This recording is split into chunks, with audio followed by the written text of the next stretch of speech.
నియోజకవర్గంలో ఉన్నటువంటి ప్రజలందరికీ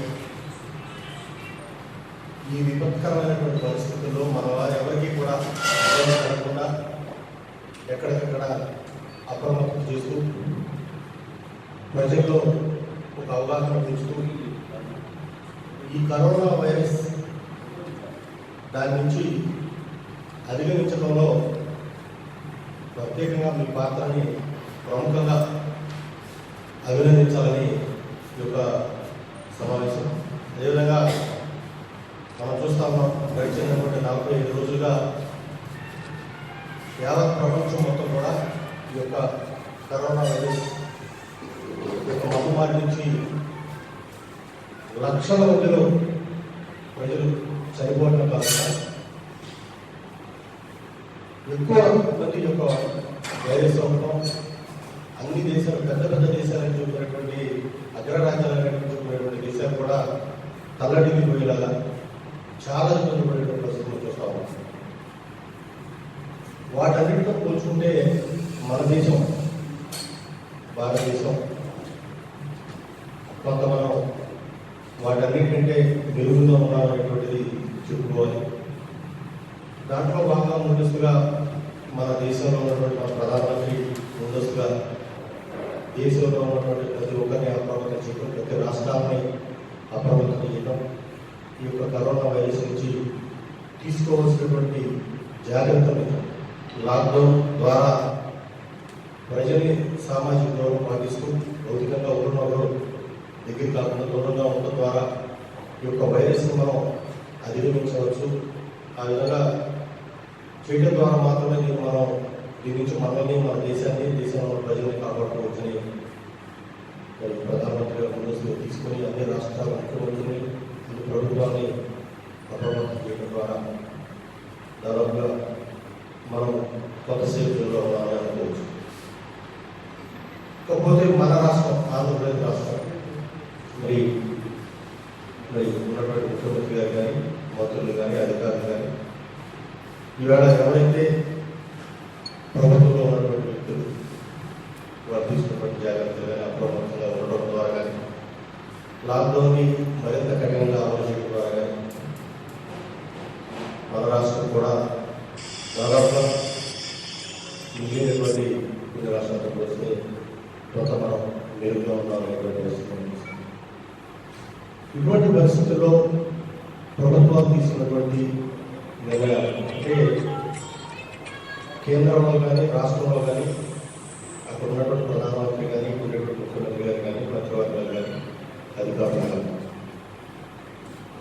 వీళ్ళు తీసుకున్నటువంటి నిర్ణయాలు ప్రజలకు ఉపయోగపడే విధంగానే, ప్రజల యొక్క బాగోగులను దృష్టిలో పెట్టుకొని నిర్ణయాలు తీసుకుంటారు. అటువంటి నిర్ణయాన్ని ప్రతి ఒక్క వ్యక్తి, ప్రతి ఒక్క రాజకీయ పార్టీ, ప్రతి ఒక్క బాధ్యత కలిగినటువంటి ప్రతి ఒక్క పౌరులు కూడా వాటిని గౌరవించాలి. ఎందుకంటే ఇటువంటి విపత్కరమైనటువంటి పరిస్థితులు వచ్చినప్పుడు అవి ఏ ఒక్క రాజకీయ పార్టీ అయినా, ఏ ఒక్క వ్యక్తులను, ఏ ఒక్క సంస్థలను మనం ఆలోచించుకున్నాం. ఇది యావత్ భారతదేశం మనం అందరం ఒకటి, అందరం కలిసికట్టుగా నిర్ణయాలు తీసుకున్నప్పుడు మాత్రమే మనం వీటన్నిటిని అధిగమించగలుగుతాం. మరి ప్రధానమంత్రి గారు చూసాం, సామాన్యమైనటువంటి గ్రామ స్థాయిలో ఉండేటువంటి గ్రామ సర్పంచ్తో కూడా తమ ఒక అభిప్రాయాన్ని చెబుతూ వాళ్ళ యొక్క అభిప్రాయాన్ని కూడా తెలుసుకుంటూ ఈ రోజున 45 రోజులుగా విడతల వారీగా ఈ యొక్క లాక్డౌన్ని దశల వారీగా పొడిగించుకుంటూ దాన్ని కంట్రోల్ చేసేందుకు ప్రయత్నం చేస్తారు. మరి ఇటువంటి సందర్భాల్లో కూడా మరి అదేవిధంగా రాష్ట్ర ప్రభుత్వాలకు సంబంధించిన ముఖ్యమంత్రులతో కానీ, మంత్రులతో కానీ, ప్రతిపక్ష నాయకులతో కానీ అందరితో కూడా మాట్లాడుతూ అందరి యొక్క అభిప్రాయాలు తీసుకుంటూ దీన్ని అధిగమించాలి. కరోనా వైరస్ అనేటువంటి దాన్ని మన భారతదేశం అధిగమించి ప్రపంచంలోనే భారతదేశం ఇంత పెద్ద, అతిపెద్ద ప్రజాస్వామ్య దేశం అయినటువంటి 135 కోట్ల మంది ప్రజలు ఉన్నటువంటి యొక్క అతిపెద్ద ప్రజాస్వామ్య దేశంలో ఇంతటి క్రమశిక్షణతో ఇటువంటి మహమ్మారిని కూడా వీళ్ళు అధిగమించారు. అధిగమించే శక్తి వీళ్ళకి ఉంది. అదే ఐకమత్యం. ఆ ఐకమత్యం కావాలి అని ప్రధానమంత్రి గారు చెప్పారు. దాదాపుగా అన్ని రాష్ట్రాల్లో కూడా ఇదే మాదిరిగా ప్రమాణంగా జరుగుతూ ఉంది. ఇంకా కొద్ది రోజుల్లోనే దీని నుంచి మనం బయటపడి మరలా మన దేశం ఆర్థికంగా మిగిలిన ప్రపంచంలో ఉన్నటువంటి మిగిలిన దేశాలతో సమానంగా పోటీపడేటువంటి పరిస్థితి రావాలని వస్తున్నాయి ఆశ. అయితే నేను ఏ రాజకీయ పార్టీ అయినా ఎవరైనా ఇటువంటి విపత్కరమైనటువంటి పరిస్థితుల్లో విమర్శలు చేసుకోవడం కాకుండా ఒక మంచి సూచనలు, మంచి సాంప్రదాయాలతో ప్రభుత్వం చేసేటువంటి పనుల్లో లోపాలున్నా, ఇంకా ఏదైనా మంచి చేస్తే బాగుంటుందనేటువంటి అభిప్రాయాలు ఉన్నా వాటిని ఒక సూచన ద్వారా చేసుకోవాల్సింది తప్ప మనం రాజకీయంగా విమర్శించుకోవడము, ఇది ఒక అవకాశంగా, కరోనా వైరస్ కూడా ఒక అవకాశంగా దీన్ని కూడా రాజకీయ ప్రయోజనం కోసం వాడుకోవడం అనేటువంటిది ఏ ఒక్క వ్యక్తికి కూడా మంచిది కాదు అనేటువంటిది నా తాలూకా ఆలోచన.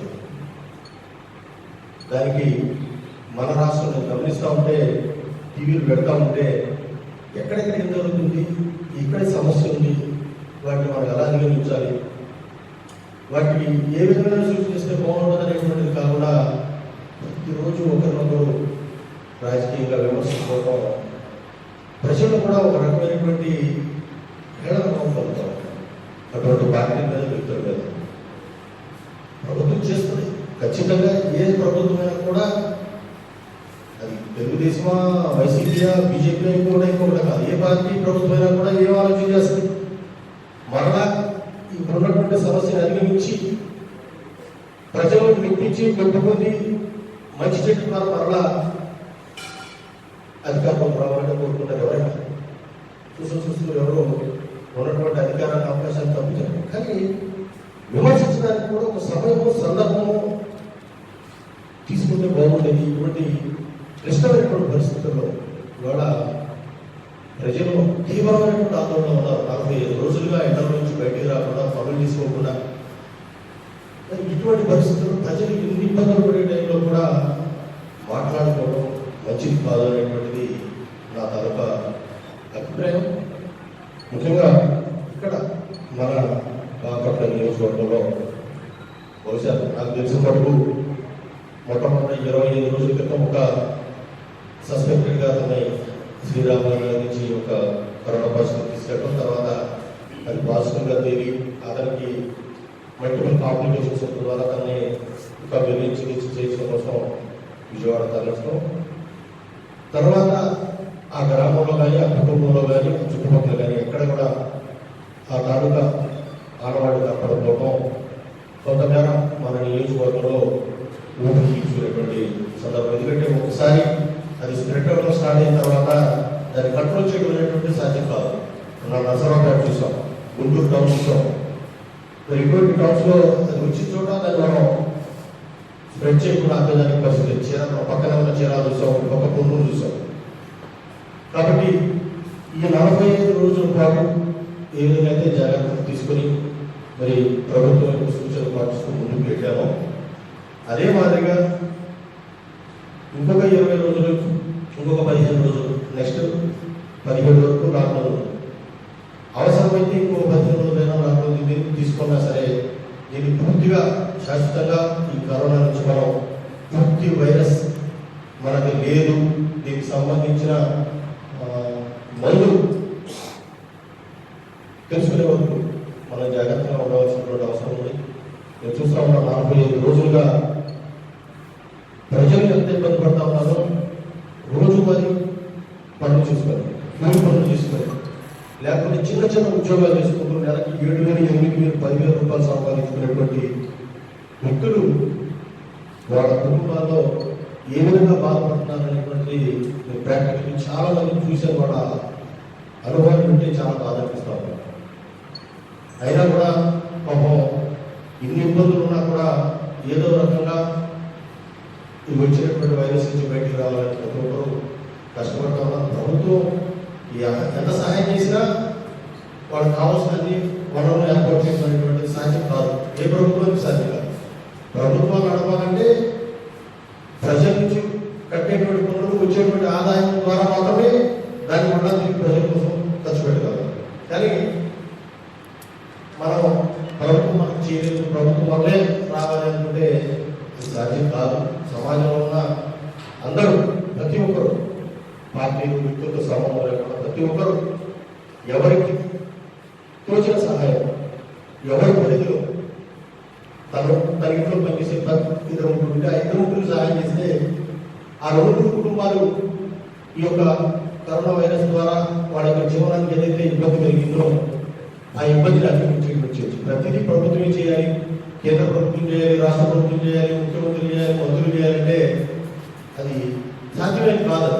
ఇది 1 రోజు 2 రోజుల్లో రెగ్యులర్గా ఇవ్వాల్సినటువంటి బియ్యం ఇవ్వడం, లేకపోతే ప్రభుత్వం నుంచి కూడా సహాయం చేయొచ్చు. ఇది వాళ్ళకి కావాల్సినటువంటి ప్రొవిజన్స్ ఏదైనా కొనుక్కోవడానికి సహాయం చేయొచ్చు. అది 1 నెల 2 నెలలు చేయదు. ప్రభుత్వానికి ఆదాయం లేకుండా ఏ ప్రభుత్వం కూడా చేసేటువంటి పరిస్థితి. ఈ సందర్భంగా నేను అప్పీల్ చేయాలన్నాను, ప్రతి ఒక్క వ్యక్తి అంటే తనకున్న దాంట్లో, తన పరిధిలో, తన చుట్టుపక్కల ఉన్నటువంటి వాళ్ళకి ఒకరిగా, ఇద్దరిగా, ముగ్గురుగా తన యొక్క స్తోమత కొద్ది 1 నెలకు మనం సహాయం చేయగలిగినా, 10 రోజులు సహాయం చేయగలిగినా ఖచ్చితంగా ఇటువంటి విపత్తుకరమైనటువంటి పరిస్థితుల్లో మనం కూడా భాగస్వామ్యం పాల్పంచుకోవాలనేటువంటి ఒక తృప్తి ప్రతి ఒక్క వ్యక్తిలో ఉంటుంది. ఆ కుటుంబం ఒక మనిషికి సహాయం చేస్తే సహాయం పొందినటువంటి కుటుంబం మనస్ఫూర్తిగా నేను పలానా వ్యక్తి ద్వారా ఈ యొక్క సహాయం పొందాను, ఆనందంగా ఉన్నానే అభిప్రాయంతో తన మనసులో తను ఖచ్చితంగా మంచి కోరుకుంటే ఆ సహాయం చేసినటువంటి వ్యక్తులకి, ఆ కుటుంబానికి ఖచ్చితంగా మేలు జరుగుతుందని నవ్వినటువంటి వ్యక్తిని, దాన్ని అనుభవిస్తున్నటువంటి వ్యక్తిగా ప్రతి ఒక్కరికి అర్థం చేస్తా ఉన్నా. ఎవరికైతే అవకాశం ఉందో, ఎవరైతే మరొకరికి సహాయం చేయగలిగినటువంటి శక్తి ఉందో ఆ శక్తిని ఈ యొక్క క్లిష్టమైనటువంటి సమయాల్లో ఉపయోగించమని కోరుతా ఉన్నా. నేను చేయగలిగిన మేర, నాకు అవకాశం మేర, నా దగ్గర నేను వ్యాపార లావాదేవీలు ప్రారంభించిన నాటి నుంచి నేటి వరకు నాతో పాటు కలిసి పనిచేసిన, నేను ప్రత్యక్షంగా పరోక్షంగా భాగస్వామ్యమైనటువంటి వ్యక్తులందరి యొక్క సమాచారం తీసుకొని వాళ్ళందరికీ మీరు చేయగలిగిన సహాయం, నేను ఏ మేరైతే సహాయం చేయగలుగుతానో ఆ మేర సహాయం చేశాను. అదేవిధంగా ఇవాళ కరోనా వైరస్ 45 రోజులుగా ఈ యొక్క ప్రభుత్వం చేసినటువంటి కార్యక్రమాల్లో ఎవరైతే భాగస్వాములు ఉన్నారు, పోలీసు, రెవెన్యూ, అదేవిధంగా మెడికల్ సిబ్బంది, ఆర్టీసీ కార్మికులు, ఇట్లా అనేక మంది పారిశుద్ధ్య కార్మికులు, వీళ్ళందరూ కూడా పాపం ఎదురెడ్డి అంటే కరోనా వచ్చిన వాళ్ళు చేసేటువంటి ప్రజలందరూ మనం బయటకు రావాలన్నాం, అందరినీ ముందుగా పాటించని ఇళ్లలోనే ఉండని చెప్తున్నాం. కానీ దీన్ని నివారించడం కోసం ఎవరైతే క్రియాశీలతో పనిచేస్తా ఉన్నారో వాళ్ళందరూ, వాళ్ళ పారిశుద్ధ్య కార్మికులు మనం చూస్తాం. పొద్దున్నే తెల్లవారుజామున 2:30-3 గంటలకు బయటెత్తే మధ్యాహ్నం దాకా మనం వదిలి చేసేసినటువంటి చెత్తంతా కూడా తీసుకెళ్తూ శుభ్రం చేస్తూ వీధులన్నింటినీ పరిశుభ్రంగా ఉంచుతూ అనేక మంది మరి పనిచేస్తూ ఉన్నారు. అట్లాగే ఆర్టీసీ కార్మికులు, వాళ్ళకి వాళ్ళ ఉపాధి ఇంకా ప్రభుత్వం తీసుకున్నటువంటి చర్యల వల్ల మరి ఆ కార్పొరేషన్ ప్రభుత్వంలో విలీనం చేయడం, వాళ్ళ ప్రభుత్వ ఉద్యోగాలు చూడడం వల్ల కూడా వాళ్ళకి కొంత ఒక 50% బత్యం అన్నటువంటి వచ్చేటువంటి అవకాశం ఉంది. ప్రభుత్వ ఉద్యోగులకు అనేక మందికి వాళ్ళ 50% బత్యం వస్తుంది. దాంతో వాళ్ళకి ఇబ్బంది ఉంది. కానీ ఏ విధమైనటువంటి ఆదాయం, పారిశుద్ధ్య కార్మికులకు వచ్చేటువంటి ఆదాయం చాలా పూర్తి స్వల్పంగా ఉంటుంది. 12,000 13,000 రూపాయలు. దాంతో వాళ్ళ జీవనం సాగించడం చాలా కష్టమైనటువంటి పరిస్థితులు. అదేవిధంగా పోలీసు, హోంగార్డుకి వచ్చేటువంటి శాలరీ చాలా తక్కువ ఉంటుంది. మరి అయినా కూడా వాళ్ళు కూడా విధి నిర్వహణలో ఇటువంటి మరి మార్చి ఏప్రిల్ మేలో ఉన్నటువంటి ఎండలు అంటే మామూలు కాదు. మరి అటువంటి ఎండల్లో ఇప్పుడు వాతావరణం కూడా మరి విధులు నిర్వహిస్తూ ఎక్కడికక్కడ రక్షణగా మరి ఎవరైనటువంటి వారికి అందరినీ మనస్ఫూర్తిగా అభినందిస్తా ఉన్నా.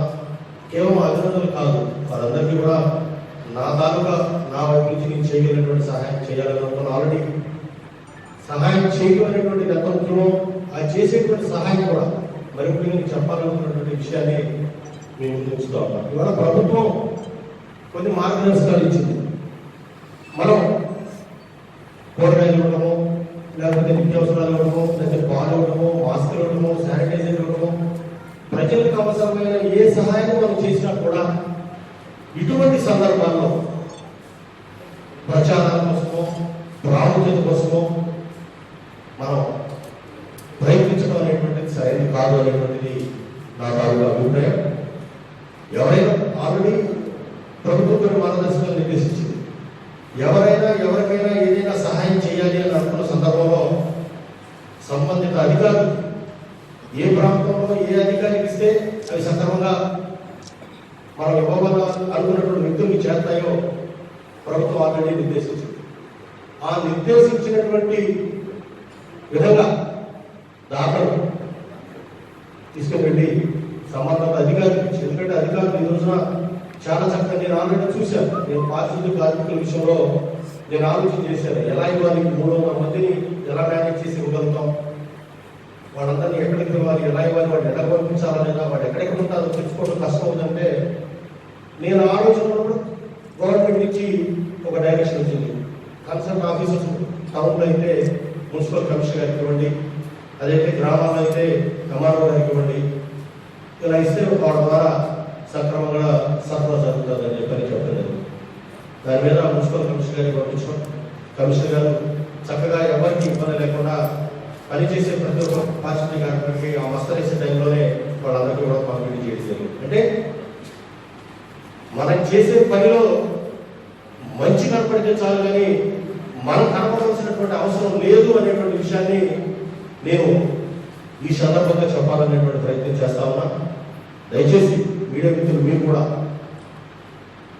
మన వల్ల ఇవాళ ఎవరైనా బయటికి రాలేనటువంటి పరిస్థితుల్లో ఇళ్లలో ఉండేటువంటి వ్యక్తులకి మనం ఏదైనా సహాయం చేసేటప్పుడు దాని యొక్క ప్రచారంగానో ఆ తీసుకునేటువంటి వ్యక్తుల యొక్క ఆత్మాభిమానాన్ని ఇబ్బంది కలిగించే విధంగా దయచేసి మీడియా మిత్రులు కూడా మరి ఆ విధంగా చేయాలని. ఎందుకంటే సహాయం మనం చేయడానికి అనేక మార్గాలు ఉన్నాయి. మనమే వెళ్ళి స్వయంగా వెళ్ళి మనం 10 మందికి పంచే క్రమంలో మనకు తెలుసో తెలియకో ఎక్కడైనా ఏదైనా క్యారీ చేసామనుకోండి, దాన్ని పరోక్షంగా మరో 10 మందికి దాన్ని తీసుకెళ్ళి అందించేటువంటి పరిస్థితి కనపడతా ఉంటుంది. దయచేసి ఈ యొక్క రిక్వెస్ట్ని మన్నించమని కోరుతా ఉన్నా. అదేవిధంగా వాళ్ళందరికీ కూడా మనస్ఫూర్తిగా అభినందనలు తెలియజేస్తా ఉన్నా. ఎంతో ఎన్నో వేల మందికి కూరగాయలు కానీ, మాస్కులు కానీ, శానిటైజర్లు కానీ, పాలు కానీ, నిత్యావసరాలు కానీ ఇలా రకరకాలుగా సరఫరా చేశారు. కొంతమంది అయితే సొంతంగా ప్రిపేర్ చేసి వంట చేసి వాళ్ళు తీసుకెళ్లి ప్యాకేజీ పెట్టి వడ్డించినటువంటి వ్యక్తులు చూసాం. చాలా మంది సర్వీస్ చేశారు. వాళ్ళందరినీ అభినందిస్తూనే దానిని కూడా ఒక ప్రచారంగా వాడుకోవడం అనేటువంటిది ఇటువంటి సందర్భాల్లో, ఇటువంటి క్లిష్టమైనటువంటి పరిస్థితుల్లో అది కరెక్ట్ కాదు అనేటువంటిది నా అభిప్రాయం. నేను ఈ పోలీస్ సంబంధించి కూడా నేను డిఎస్పీ గారికి చెప్పాను.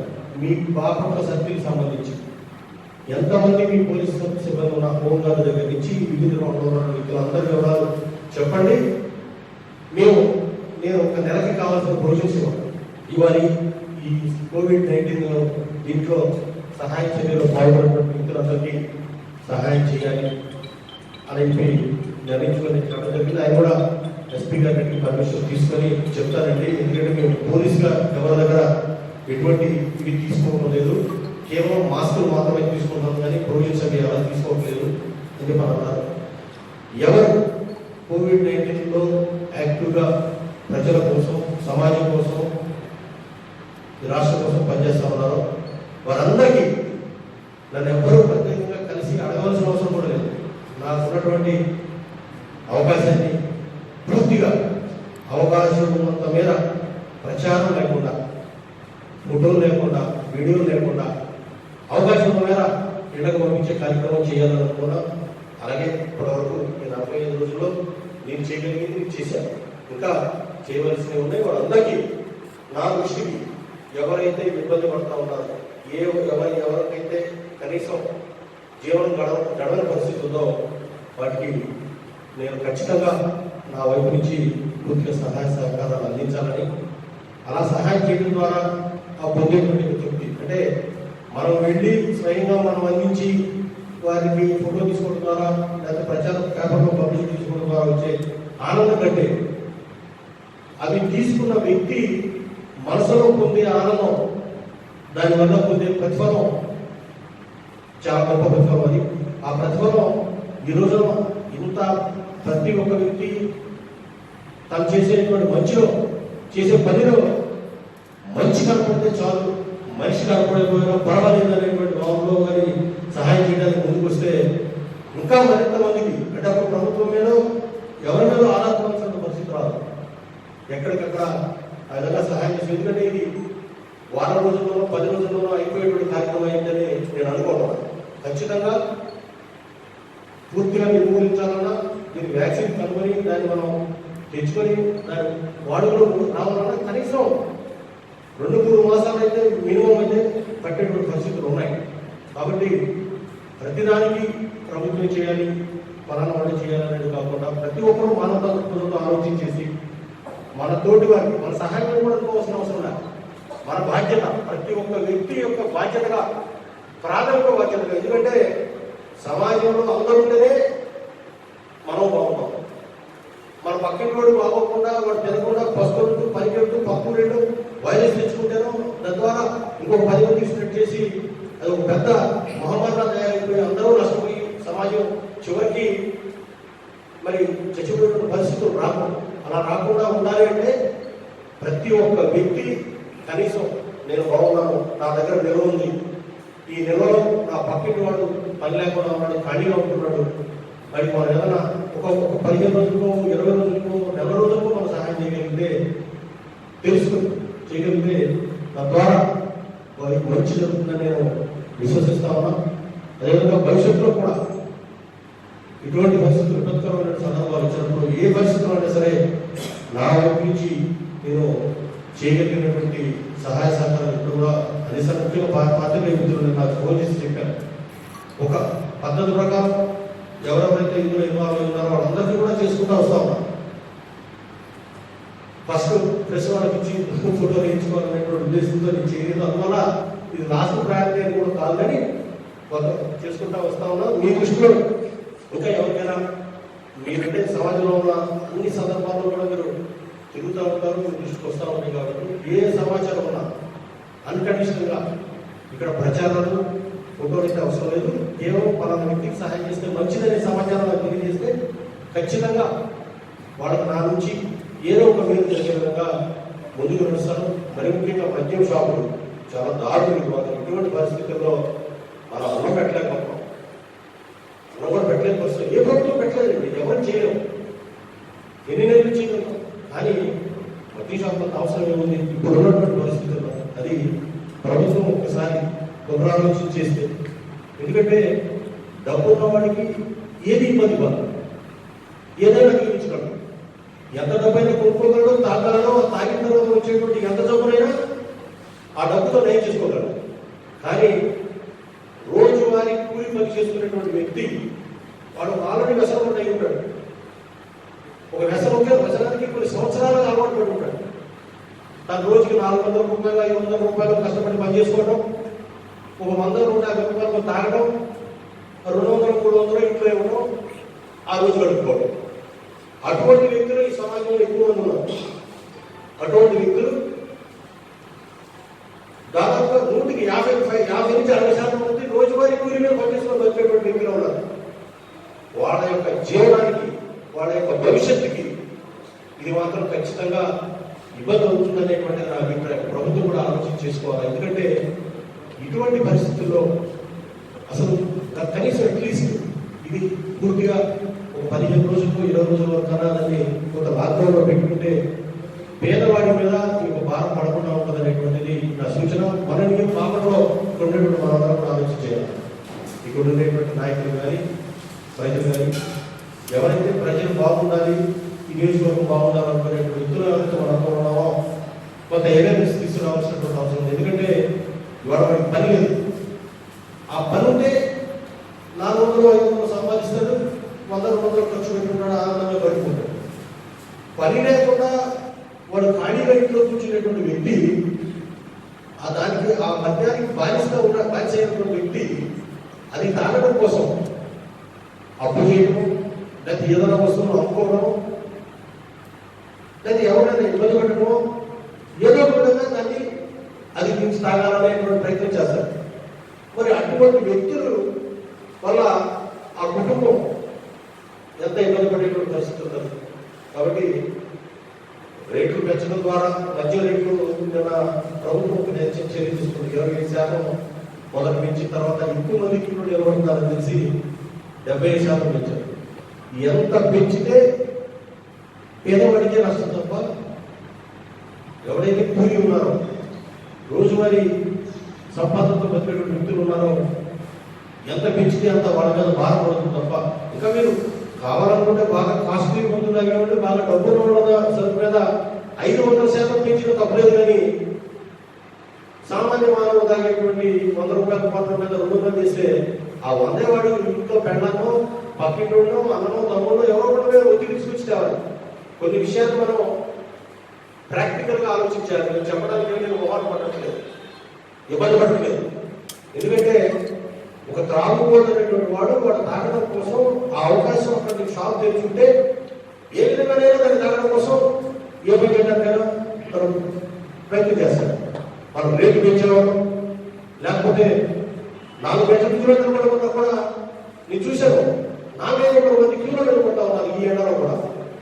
అంటే తనకు ఉన్నటువంటి ఆ యొక్క వ్యసనం, తను పడేటువంటి కష్టాన్ని కూడా తెలియకుండా, ఆ కష్టం అనేది కూడా తను తెలియకుండా ఆ వ్యసనానికి అయిపోయింది. అటువంటి పరిస్థితుల్లో దీనికి నియంత్రణ ఒకటే, మద్య షాపును కట్టడి చేసేటువంటి ప్రయత్నం చేయడం ఒకటి. లేకపోతే ప్రజలకి ఎవరైతే పేదలు ఉంటారో వాడి మీద అదనమైనగా భారం పడకుండా ఒక బ్రాండ్స్, కొన్ని బ్రాండ్స్ ఉన్నాయి, అందరికి తెలిసిన విషయం, ఏదో రహస్యం కాదు.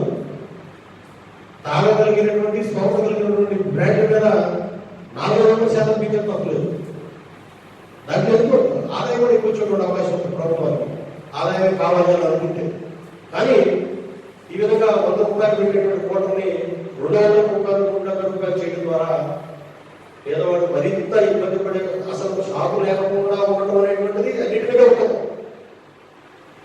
ప్రభుత్వం కూడా దీని మీద ఆలోచించారు. మన నియోజకవర్గానికి సంబంధించిన ప్రత్యేకంగా చెప్తా ఉన్నాం, పెద్దలందరూ ఆలోచించి వాటిని కట్టడి చేయడం కోసం మనం ఏదైనా ఈ నిర్ణయాలు తీసుకుని వాలంటరీగా మనం షాపుల్ని మూపించగలిగే అవకాశం మన దగ్గర ఏమైనా ఉందా, అలా కంట్రోల్ చేస్తే మన ప్రజలకు మేలు జరిగేటువంటి అవకాశం ఉంటుందేమో కూడా పరిశీలించవలసిందిగా కోరుతాము. అధికారులు కూడా నేను చెప్తా ఉన్నాను, పాపం వీళ్ళు అంత క్యూలో నిలబడి దాదాపు కిలోమీటర్ పైన క్యూలో నిలబడి మరి సరుకులు మరుగుతున్న పరిస్థితున్నారు.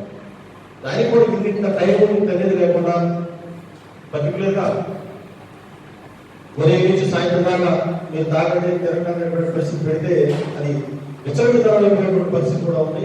మన సరుకులకి ఏదైతే ఉదయం 6 నుంచి 9 గంటల వరకు టైం పెట్టామో ఆ టైం వరకు ఎంతమంది వస్తే అంతమందికి అన్నట్లుగా పెట్టుకోవాలి. రెండోది, ఇలా మద్యం తీసుకునేటువంటి వ్యక్తులకి, ఇంత ఖరీదైనటువంటి మద్యాలు అనేటువంటి వ్యక్తులకి ప్రభుత్వం నుంచి ఇచ్చేటువంటి బెనిఫిట్స్ ఏదైతే ఉన్నాయో ఆ బెనిఫిట్స్ మేము నిలుపుదల చేస్తామనేటువంటి నిర్ణయం ఏదైనా తీసుకుంటే కొంతమేర ఈ యొక్క మద్యానికి బానిసైన వ్యక్తులు తగ్గడానికి ఏదైనా కొంత అవకాశం ఉంటుందేమో మరి పునఃపరిశీలించాల్సిందిగా కోరుతా ఉన్నా. ఏదేమైనా దీని అందరినీ ఈ యొక్క కరోనా వైరస్ ని వీలైనంత త్వరగా అధిగమించడం కోసం ఎవరి స్థాయిలో వారు, ఎవరు పరిధిలో వారు, ఎవరు చేయగలిగిన సహాయం కానీ ఎవరు చేయగలిగిన సూచన వారిని చేసి మన రాష్ట్రాన్ని, మన దేశాన్ని, మన ప్రాంతాన్ని, మన చుట్టుపక్కల ప్రజల్ని ఎవరు పరిధిలో వారు కాపాడుకున్నటువంటి ప్రయత్నం చేయాలని కోరుకుంటూ, వీలైనంత ఎక్కువ మందికి సహాయం చేసే విధంగా, ఎక్కువ మందికి మోటివేషన్ కల్పించే విధంగా మీరు కూడా పత్రికా విలేకరులుగా, ఎలక్ట్రానిక్ మీడియాలో మీరు కూడా మీ యొక్క పాత్ర పోషించాలని, దాంట్లో మీరు పోషించే పాత్రలో నేను కూడా భాగస్వామ్యం ఉంటా, అందుబాటులో ఉంటా.